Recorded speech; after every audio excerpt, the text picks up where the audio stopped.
Welcome children to another interesting virtual session of science. Let's start with today's thought. Push yourself because no one else is going to do it for you. Children, always inculcate good habits,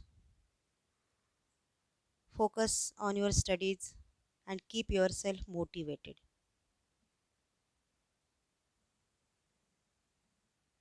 Children, you know that there exists a great diversity in living organisms. Microbes belong to living organisms. Microbes are invisible to our naked eyes. They are of very small size and we need a compound microscope to observe them. Microorganisms they form a largest group, hence they are classified into two further groups as prokaryotes and eukaryotes. Children, now you will be able to differentiate between prokaryotes and eukaryotes clearly. Let me repeat again. Prokaryotes do not have well-defined nucleus. They are primitive ancient form of life, but eukaryotes are highly evolved organisms. They possess well-defined nucleus which is bounded by nuclear membrane and various cell organelles are present. Bacteria come under prokaryotes. Protista, fungi and algae come under eukaryotes.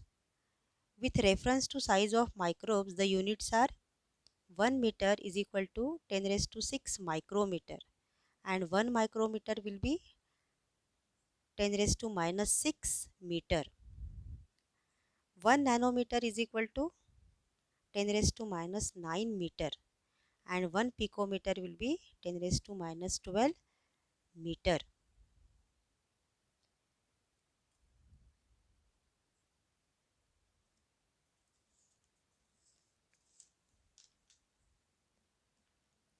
Bacteria, their size ranges from 1 micrometer to 10 micrometer. They are unicellular, they exist independently and sometimes many bacteria they come together to form colonies. They are parasitic organisms. They depend on others to get their nutrition. Bacterial cell is prokaryotic with cell wall but distinct nucleus or cell organelles are absent. They reproduce by simple binary fission. In favorable conditions, bacteria grow vigorously and can double their number in 20 minutes. Children, do you remember in previous video we have seen an activity how to prepare temporary amount of buttermilk. When temporary amount of buttermilk is observed under compound microscope, rod shaped bacteria called lactobacilli are seen. So depending upon the shape of bacteria, they are classified.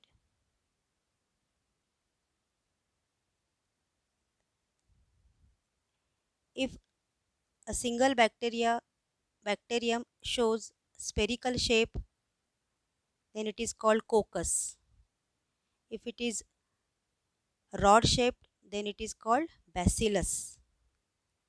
If it shows a shape which has combination of sphere and rod, means coccus plus bacillus, so the name is Coccobacillus. If bacterium has comma shape, then Vibrio name is given. See, bacteria is a plural form and bacterium singular. Last shape is spirillum, means like a spring or twisted form.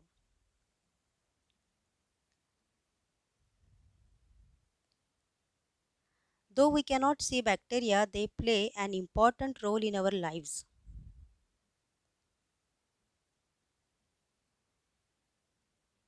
Useful bacteria. Some useful bacteria present in our intestine help in digestion. Bacteria are useful in making curd, idli, etc. Some produce methane gas used in biogas plant.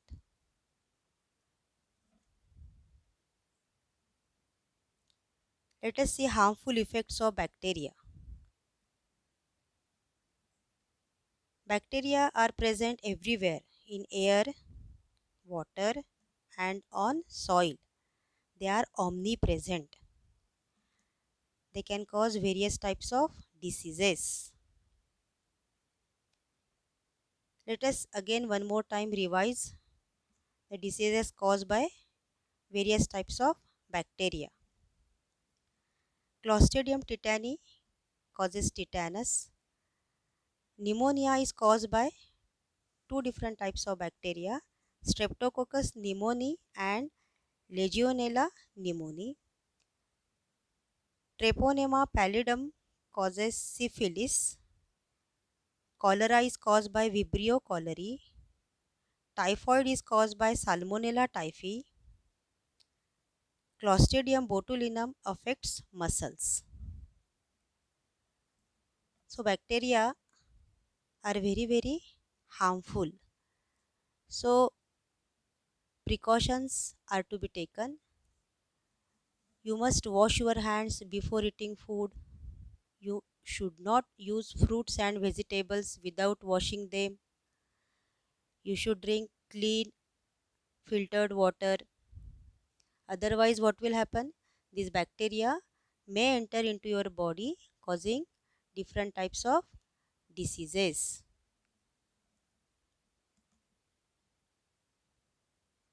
Reproduction in bacteria. They reproduce by simple binary fission. DNA replication and segregation occur simultaneously. How binary fission takes place we will see in next slide.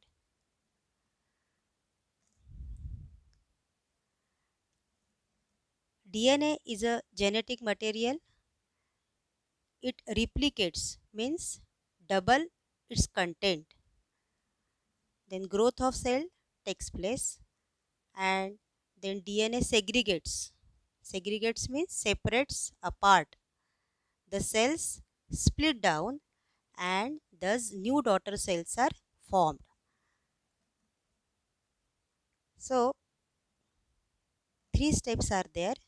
Number one, DNA duplication or replica is formed.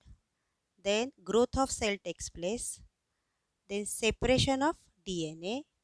Then splitting down of cells and thus new daughter cells are formed from parent cell.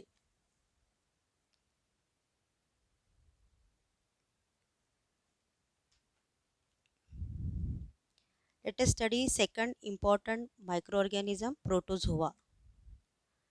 Size approximately 200 micrometer.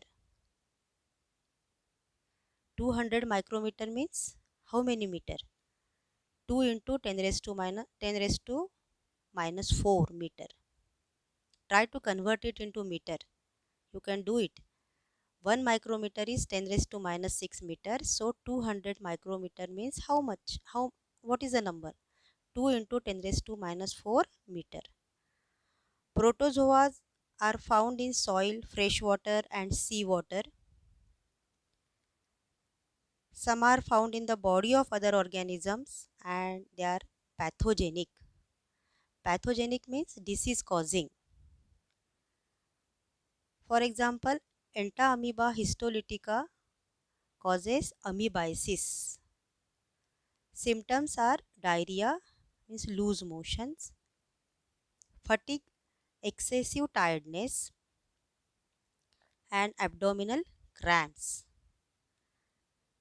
pain in abdomen. Plasmodium vivax causes malaria. Symptoms are fever, headache, nausea, and vomiting. These are unicellular organisms with eukaryotic cell. They are single celled, and nucleus is well defined, distinct, and nucleus is bounded by nuclear membrane. There is great variation in cell structure, organ of locomotion, and mode of nutrition. Amoeba, Paramecium, and Euglena, they all possess different cell structure. They move with different organ of locomotion. Amoeba shows movement by pseudopodia, Paramecium by hair-like cilia, and Euglena by whip-like flagellum. Their mode of nutrition is also different.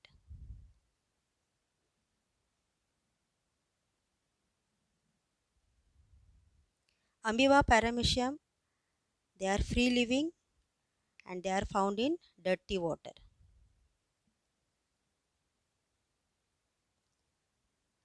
Protozoa consist of both heterotrophs and autotrophs. Amoeba, Paramecium are heterotrophs. They depend upon others to obtain their nutrition. Euglena is autotroph, means it can prepare its own food.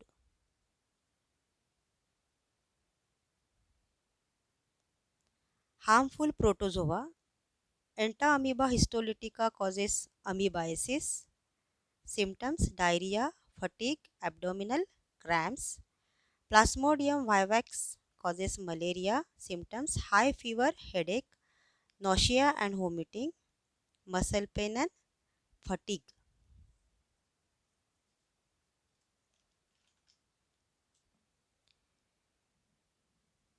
We will study fungi and its importance, harmful effect, characteristics in next video.